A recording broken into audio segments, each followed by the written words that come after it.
Hello बच्चा party. In previous class हमने बात की थी इक्विलिब्रियम ऑफ सिस्टम्स के बारे में, इक्विलिब्रियम ऑफ चार्ज पार्टिकल के बारे में, ठीक है। और वहाँ पे हमने नोटिस किया था कि जो इक्विलिब्रियम है वो टोटली 2 टाइप्स के होते थे, stable equilibrium and unstable equilibrium, ठीक है। और उसमें हमने एक छोटी सी डेफिनेशंस भी सीखी थी इक्विलिब्रियम की कि अगर total force on charge particle is zero when we can say this particle is in a linear equilibrium, and if the total torque of the system is zero, then we can say the particle is in rotational equilibrium, right बच्चों। तो ये हमने discussions की थी in previous class. आज के इस class में हम बात करने वाले हैं कि behaviour of conductor in electric field. It means कि अगर किसी इलेक्ट्रिक कंडक्टर को इलेक्ट्रिक फील्ड में रख दिया जाए तो वो कैसा बिहेवियर करेगा, ठीक है, उसकी मूवमेंट कैसी होगी, उसके बारे में हम डिस्कशन करने वाले हैं, ठीक है। चलो बच्चा पार्टी हम स्टार्ट करते हैं इस क्लास को। हमारा टॉपिक है behaviour of conductor in the electric field, right. और उसमें हमने पहला पॉइंट नोट करने वाला है कि net electric field intensity in the interior of a conductor is zero. It means कि मान लिया जाए कि आपके पास अगर कोई कंडक्टर है और अगर उस कंडक्टर को आप किसी इलेक्ट्रिक फील्ड में रखते हो, ठीक है, तो क्या होगा बच्चा पार्टी कि उस कंडक्टर के इनसाइड पॉइंट पे ऑल इलेक्ट्रिक फील्ड जो है वो ज़ीरो ही रहता है, ठीक है। चलिए हम उसे देखते हैं कि ऐसा क्यों होता है। तो उसके लिए आपको एक ड्राइंग लेनी पड़ेगी। तो आप इस ड्राइंग में देख सकते हो कि हमने यहाँ पे एक अनडिफाइंड शेप का कोई कंडक्टर लिया हुआ है, ठीक है, और उसको हमने एक यूनिफॉर्म इलेक्ट्रिक फील्ड में रख दिया। आप देख सकते हैं कि यहाँ पे एक पॉजिटिव चार्जेबल प्लेट है और हमें पता है कि इलेक्ट्रिक फील्ड जो है वो पॉजिटिव टू नेगेटिव की ओर होता है। तो यहाँ पे हमने एक पॉजिटिव चार्जेबल प्लेट और दूसरी नेगेटिव चार्जेबल प्लेट का यूज़ करके यूनिफॉर्म इलेक्ट्रिक फील्ड जनरेट किया और उसके अंदर एक कंडक्टर को रख दिया। अब बच्चा पार्टी कंडक्टर जो है उसके अंदर क्या होता है, तो कि भाई उसके अंदर पॉजिटिवली चार्ज जैसे न्यूक्लियस होते हैं और साथ ही साथ नेगेटिवली चार्ज जैसे इलेक्ट्रॉन भी होते हैं। बट कंडक्टर की स्पेशलिटी होती है कि उसमें जो ये इलेक्ट्रॉन है वो वैलेंस इलेक्ट्रॉन्स मूवमेंट करने के लिए थोड़े से फ्री होते हैं, ठीक है, विथ कंपेयर टू इंसुलेशन। तो इसमें क्या होता है कि जैसे ही हम इस कंडक्टर को इलेक्ट्रिक फील्ड में रखेंगे तो इस कंडक्टर में रहे हुए इलेक्ट्रॉन जो है वो इलेक्ट्रिक फील्ड की ऑपोजिट डायरेक्शन में मोशन करेंगे। ऐसा क्यों होगा, तो क्या हमें पता है भाई इलेक्ट्रिक फील्ड जो है वो पॉजिटिव टू नेगेटिव मोशन करता है। तो डेफिनेटली इस कंडक्टर के आए हुए सारे इलेक्ट्रॉन को जो ये पॉजिटिव प्लेट है वो क्या करेगी, अपनी ओर अट्रैक्ट करेगी। तो ये जो इलेक्ट्रॉन्स है वो कुछ इस तरफ मोशंस करके यहाँ पे जमा हो जाएंगे, ठीक है, कलेक्ट हो जाएंगे। आप देख सकते हो ड्राइंग में। और जैसे इलेक्ट्रॉन एक साइड मूव हो गए तो उसकी अपोजिट साइड जो होगी वहाँ पे पॉजिटिव चार्ज इंड्यूस हो जाएगा, यानी कि यहाँ पे सारे के सारे न्यूक्लियस आ जाएंगे, ठीक है। तो यहाँ पे क्या होगा कि यहाँ पे जो आपका एक्सटर्नल इलेक्ट्रिक फील्ड था वो था positive to negative, it means कि राइट साइड की डायरेक्शन में था। बट अगर आप इनसाइड ऑफ द कंडक्टर बात करेंगे तो यहाँ पे भी देखिए, यहाँ पे पॉजिटिव चार्ज आ चुका है, यहाँ पे नेगेटिव चार्ज आ चुका है। तो क्या होगा, कंडक्टर की इनसाइड पॉइंट में भी इलेक्ट्रिक फील्ड प्रोड्यूस होगा और वो इलेक्ट्रिक फील्ड कहाँ होगा, पॉजिटिव टू नेगेटिव, मतलब कि यहाँ से इस तरफ होगा। और यहाँ पे बच्चा पार्टी कुछ ऐसा होने वाला है कि एक्सटर्नल इलेक्ट्रिक फील्ड और इंटरनल इलेक्ट्रिक फील्ड जो है उन दोनों की डायरेक्शन ऑपोजिट है। साथ ही साथ उनके मैग्नीट्यूड जो होंगे वो भी सेम होंगे। मैग्नीट्यूड सेम इसलिए होंगे क्योंकि यहाँ पे जितना पॉजिटिव चार्ज अवेलेबल होगा उतना ही नेगेटिव चार्ज को यहाँ पे अट्रैक्ट करेगा, उतने ही यहाँ पे पॉजिटिव चार्ज इंड्यूस होंगे और उतना ही इलेक्ट्रिक फील्ड भी inside of the conductor induce होने वाला है, ठीक है। तो यहाँ पे inside point of the conductor total electric field जो है वो इक्वल एंड ऑपोजिट के रूल्स को फॉलो करते हुए कैंसल आउट हो जाएगा।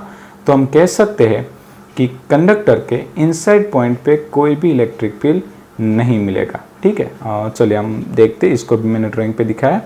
तो यहाँ पे आप नोट करिए कि ये जो EO है वो है आउटर साइड इलेक्ट्रिक फील्ड, ठीक है।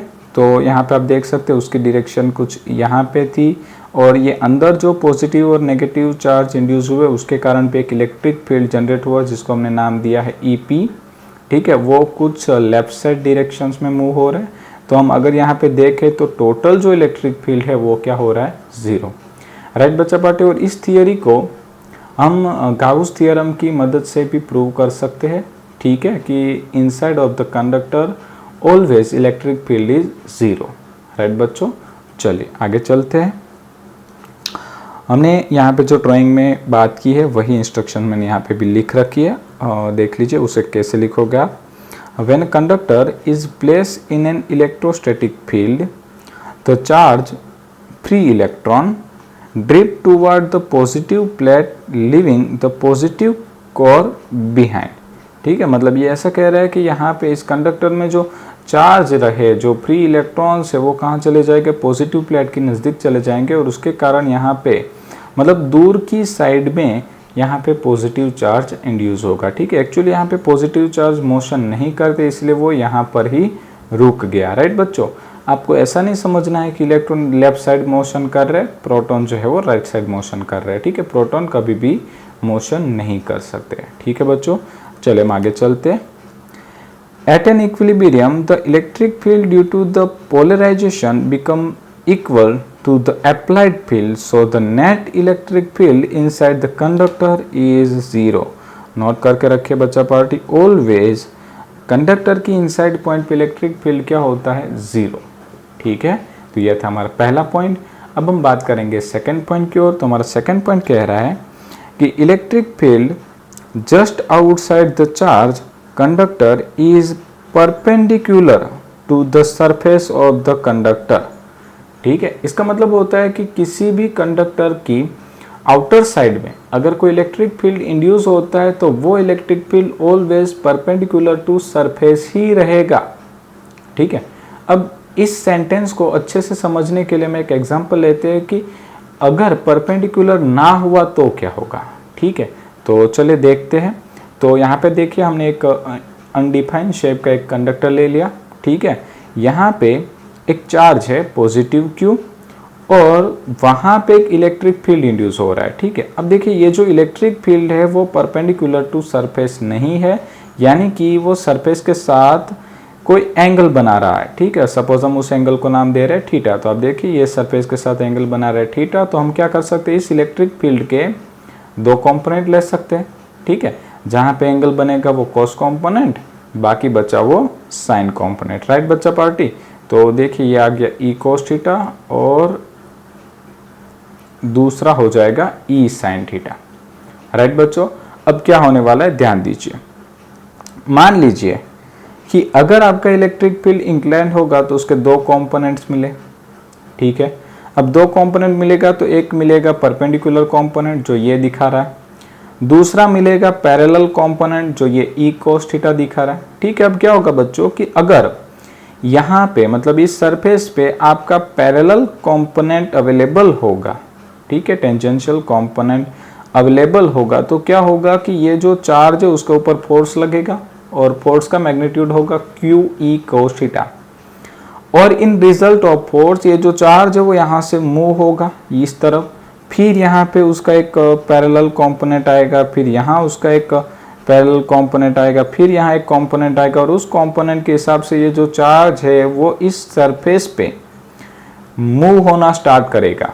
राइट, अब ये जो चार्ज है वो अपने आप मूव होता रहेगा, करंट जो है वो प्रोड्यूस करता रहेगा, और बच्चा पार्टी करंट ऑटोमेटिकली इंड्यूस कभी नहीं हो सकता। इसका मतलब ये है कि ये चार्ज ऑटोमेटिकली कभी मूव नहीं हो सकता, और उसका मतलब ये है कि ये पैरेलल कंपोनेंट पॉसिबल नहीं है। ठीक है, क्योंकि अगर पैरेलल कंपोनेंट पॉसिबल होता तो डेफिनेटली ये चार्ज जो है वो मोशन करना स्टार्ट करता और करंट को इंड्यूस कर देता, बट ये प्रैक्टिकली पॉसिबल नहीं है। सो हम कह सकते हैं कि यहाँ पे पैरेलल कंपोनेंट पॉसिबल नहीं है, तो सिंपल है कि भाई पैरेलल नहीं होगा तो कौन सा कंपोनेंट बचा, perpendicular component.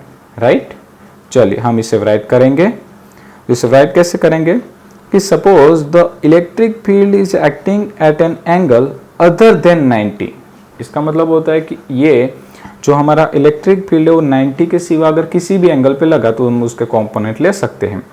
Then there will be an component E cos theta acting along the tangent at the point to the surface which will tends to accelerate the charge on the surface।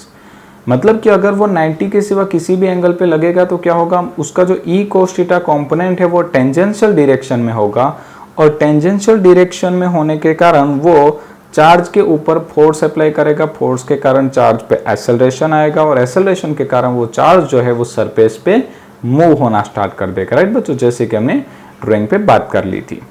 Right, leading to surface current, ठीक है, और resultant वो एक surface current को induce कर देगा। But there is no surface current in electrostatic. याद रखिए, इलेक्ट्रोस्टैटिक में कभी भी सरफेस करंट प्रोड्यूस नहीं हो सकता automatically. So theta is always negative, right, और cos negative is 0। It means कि यहाँ पे ये जो टेंजेंशियल कंपोनेंट है वो ऑलवेज 0 रहेगा, और आपको हमेशा किसी भी कंडक्टर पे electric field perpendicular to surface ही मिलेगा। राइट बच्चों, तो हम यहाँ पे कह सकते हैं कि parallel component of electric field is not possible. Right, चलिए अब हम आगे चलते हैं हमारे नेक्स्ट पॉइंट पे। हमारा तीसरा पॉइंट है कि net charge in the interior of conductor is 0। ठीक है, चलिए इसको भी हम ड्राइंग में देखेंगे। तो ये आगे हमारे कंडक्टर। अब हम क्या होगा कि अगर इस कंडक्टर को मैंने किसी भी एक्सटर्नल इलेक्ट्रिक फील्ड में रख दिया तो क्या होगा, इलेक्ट्रॉन जो है मूव होके एक साइड आ जाएंगे, सामने की साइड जो पॉजिटिव पार्टिकल्स है वो जमा हो जाएंगे। तो हम यहाँ पे नोट कर सकते हैं कि यहाँ पे जितने नेगेटिव पार्टिकल्स है उतने ही पॉजिटिव पार्टिकल्स भी है, यानी कि इस कंडक्टर के इनसाइड में जितना नेगेटिव चार्ज है उतना ही पॉजिटिव चार्ज है। तो यहाँ पे टोटल चार्ज हो जाएगा 0। राइट, और अगर आपको बाय थियोरिकली इस कंसेप्ट को समझना है तो अभी अभी बच्चों ने नोट किया था कि inside of the conductor total electric field is 0, and by Gauss theorem अगर इनसाइड पॉइंट पे इलेक्ट्रिक फील्ड 0 है देन वहां पे नेट चार्ज भी 0 ही होता है। ठीक है, तो हम उसे राइट करेंगे कि the charge are temporarily separated, the total charge of the system is 0 because by Gauss theorem कहता था flux phi is equal to integration of E dot dA is equal to Q by epsilon naught, which implies that if E is equal to 0 then summation of Q is equal to भी 0, यानी हम कह सकते हैं कि total charge of the inside of conductor is always 0। Right बच्चों, चलिए लिखते हैं since E is equal to 0 in the interior of the conductor therefore Q is equal to 0। Right बच्चा पार्टी, समझ में आप लोगों को कंडक्टर के इनसाइड पॉइंट पे इलेक्ट्रिक फील्ड भी 0 होता है और साथ ही साथ टोटल नेट चार्ज भी 0 होता है। चलिए कंटिन्यू करते हैं हमारा फोर्थ पॉइंट के साथ। फोर्थ पॉइंट कह रहा है कि charge always resides on the surface of a conductor. इसका मतलब यह होता है कि मान लीजिए कि हम किसी कंडक्टर को इलेक्ट्रिक फील्ड में नहीं रखते, बट उसकी जगह पे हम एक काम करते हैं कि हम कंडक्टर की सरफेस पे कोई चार्ज इंड्यूस करने की ट्राई करते हैं। अब चार्ज इंड्यूस करने की काफ़ी सारी मेथड्स हो सकती है, बाय रबिंग हो सकती है, बाय कॉन्टैक्ट हो सकती है, बाय इंडक्शन हो सकती है। ठीक है, वॉट एवर मेथड हम यूज़ कर लेते हैं। बट यहाँ पे होगा क्या कि अगर हम कंडक्टर की सरफेस पे कोई चार्ज इंड्यूस करने की ट्राई करेंगे तो वो चार्ज जो है वो ऑलवेज कंडक्टर की आउटर सरफेस पे डिस्ट्रीब्यूट होता है, मतलब कि चार्ज जो है वो कभी भी इनसाइड पॉइंट पे नहीं जाएगा। ठीक है, ऐसा क्यों होगा बच्चों, तो हम उसका रीजन देखेंगे। उसका रीजन ये है कि मान लीजिए कि हमने एक कंडक्टर लिया, ठीक है, उस कंडक्टर को एक इंसुलेटिंग स्टैंड पे स्टैंड कर दिया है, मतलब कि वो किसी भी दूसरी चीज के साथ कांटेक्ट में नहीं है। राइट, अब हम क्या करेंगे कि बाहर से कोई भी methods, each and every method सब ले सकते हो, फ्रिक्शन लोगे आप, कंडक्शन, कांटेक्ट, इंडक्शन, कुछ भी ले सकते हो। चलिए, तो हमने बाहर से किसी भी मेथड से क्या किया, चार्ज को इस कंडक्टर पे डिस्ट्रीब्यूट करने की ट्राई की। ठीक है, अब क्या होगा, तो कि भाई कंडक्टर के पास एक स्पेशल प्रॉपर्टी होती है कि वो चार्ज को इजीली मूव होने दे सकता है। ठीक है, कंडक्टर की कैरेक्टरिस्टिक्स होती है ना, जिसमें से इलेक्ट्रिसिटी इजीली मूव हो सकती है, हीट इजीली मूव हो सकती है। ठीक है, तो इसके पास एक ऐसी प्रॉपर्टी है कि जो इलेक्ट्रिसिटी को इजीली मूव होने देता है, यानी कि चार्ज को इजीली मूव होने देता है। ठीक है, क्योंकि electricity is flow of the charge, right बच्चों, आपको याद ही होगा। तो यहाँ पे क्या होगा कि ये जो हमने जितना भी यहाँ पे चार्ज दिया होगा उसको मूव होने की फ्लेक्सिबिलिटी थी, तो अब ये जो चार्ज है वो क्या करेंगे, एक दूसरे के ऊपर रिपल्सिव टाइप का फोर्स लगाएंगे, क्योंकि देखो ये सारे चार्ज जो है वो लाइक चार्ज ही होगा, ठीक है। सपोज हमने पॉजिटिव दिया तो सारा चार्ज पॉजिटिव होगा, नेगेटिव दिया तो सारा चार्ज नेगेटिव होगा, राइट। तो होगा यूं कि ये जो सारे चार्जेस है वो एक दूसरे के ऊपर रिपल्सिव फोर्स लगाएंगे, और रिपल्सिव फोर्स लगाएंगे तो उसको मूवमेंट करने की फ्लेक्सिबिलिटी होती है, तो वो जो सारे चार्ज है वो एक दूसरे से दूर दूर दूर जाने की ट्राई करेंगे, बट वो कितना दूर जा सकते हैं, आउटर सरफेस तक। वो अपने आप तो सरफेस में से बाहर नहीं निकल सकते, अगर उनको परमिशन होती बाहर निकलने की तो डेफिनेटली वो बाहर भी निकलने की ट्राई करते, बट उनको ये परमिशन नहीं है कि भाई किसी भी कंडक्टर में से ऑटोमेटिकली चार्ज बाहर नहीं निकल सकता। अगर हो सकता कि हम उसको किसी कंडक्टिंग वायर से जोड़ देते तो डेफिनेटली चार्ज बाहर आ सकता था, बट हमने यहाँ पे कोई कंडक्टिंग वायर नहीं जोड़ा, उसको एक इंसुलेटिंग स्टैंड पर सेंड किया था, राइट। तो ये जो चार्ज है वो अपने आप से हो सके उतनी दूर जाने की ट्राई करेंगे दूसरे चार्जेस से। तो रिजल्टेंटली ये होता है कि ये जो सारा चार्ज है वो अपने आउटर सरफेस पे कलेक्ट हो जाता है, राइट बच्चों, जैसे कि आप ड्राइंग में देख रहे हैं, ठीक है। तो हम यहाँ पे कह सकते हैं ना कि charge always reside on the surface of conductor, ठीक है। और चलिए हमने जो यहाँ पे ड्राइंग में डिस्कशंस की है उसी चीज को अब हम लिख लेंगे, ठीक है। तो हम यहाँ पे नोट करेंगे कि suppose a conductor is given some excess charge q, मतलब किसी हमने कंडक्टर को कोई चार्ज क्यू दे दिया। Construct a Gaussian surface just inside the conductor, मतलब कि हम यहाँ पे क्या कर सकते हैं, एक गाउसियन सरफेस इंड्यूस कर सकते हैं, और गाउसियन सरफेस लेंगे तो यहाँ पे टोटल इलेक्ट्रिक फील्ड 0 था, तो यहाँ पे टोटल चार्ज भी 0 हो जाएगा। और इनसाइड पॉइंट अगर टोटल चार्ज 0 है तो चार्ज कहाँ गया, सरफेस पे, राइट बच्चों। तो ये हम थियोरिकली प्रूव कर सकते हैं। चलिए, since E is equal to 0 in the interior of the conductor, therefore Q is equal to 0 inside the conductor, right. मतलब इनसाइड पॉइंट पे चार्ज 0 होगा, मतलब कोई भी चार्ज जो है वो इनसाइड ऑफ द कंडक्टर नहीं जा सकता, सिर्फ और सिर्फ सरफेस पे ही डिस्ट्रीब्यूट हो जाएगा, राइट बच्चों। चलिए अब हम चलते हैं नेक्स्ट टॉपिक की ओर। हमारा नेक्स्ट टॉपिक है electric potential is constant for the entire conductor. अब देखिए यहाँ पे क्या होने वाला है, ठीक है। यहाँ पे हमने ये देखा कि हमने जो कोई कंडक्टर लिया था तो उस कंडक्टर के इनसाइड पॉइंट पे इलेक्ट्रिक फील्ड 0 था। अब जब इलेक्ट्रिक फील्ड 0 होता है तो याद रखिए यहाँ पे जो पोटेंशियल है वो कांस्टेंट होता है, और कांस्टेंट तो कितना, तो याद रखिए बच्चा पार्टी कि यहाँ पे जितना पोटेंशियल आपको सरफेस पे मिलेगा उतना ही पोटेंशियल आपको inside each and every point on the conductor मिलेगा, ठीक है। मतलब सपोज आप कंडक्टर के इस पॉइंट पे फाइंड आउट करिए तो पोटेंशियल मिलेगा, यहाँ मिलेगा, यहाँ मिलेगा, यहाँ मिलेगा। आप कंडक्टर के इनसाइड किसी भी पॉइंट पे अगर पोटेंशियल फाइंड आउट करने की ट्राई करोगे तो आपको डेफिनेटली वहाँ पे उतना ही पोटेंशियल मिलेगा जितना सरफेस पे होगा। अब हम कहेंगे सर ऐसा क्यों हो रहा है, तो उसका रीज़न है बच्चा पार्टी कि पोटेंशियल की डेफिनेशन क्या थी। पोटेंशियल की डेफिनेशन हुआ करती है कि अगर आप किसी यूनिट चार्ज को इनफाइनाइट डिस्टेंस से इलेक्ट्रिक फील्ड में किसी पॉइंट पे लाते हो तो इलेक्ट्रिक फील्ड के ऑपोज में होने वाला वर्क डन, राइट। तो अब देखिए कि यहाँ पे इनसाइड पॉइंट पे कोई इलेक्ट्रिक फील्ड तो है ही नहीं, तो इलेक्ट्रिक फील्ड कहाँ हो सकता है, आउटर सरफेस में। तो आपको इलेक्ट्रिक फील्ड के ऑपोज में जो वर्क डन करना होगा वो कहाँ तक करना होगा, सिर्फ और सिर्फ आउटर सरफेस पर। अब इनसाइड पॉइंट में आप जैसे दाखिल हो जाओगे तो कोई इलेक्ट्रिक फील्ड है नहीं, आपको उसका कोई ऑपोज नहीं करना पड़ेगा, आपको उसके ऑपोज में कोई वर्क डन नहीं करना पड़ेगा, तो पोटेंशियल में भी कोई चेंज नहीं होगा। पोटेंशियल जो है वो जितना सरफेस पे था उतना ही रहेगा, राइट बच्चों। चलिए तो हम यहाँ पे नोट कर सकते हैं कि dV यानी पोटेंशियल का फॉर्मूला है -E into dr, since E is equal to 0 in the interior of the conductor, therefore dV is equal to 0, therefore V is equal to constant. इस इक्वेशन को आप कुछ इस प्रकार से भी लिख सकते हो, E is equal to -dV by dr।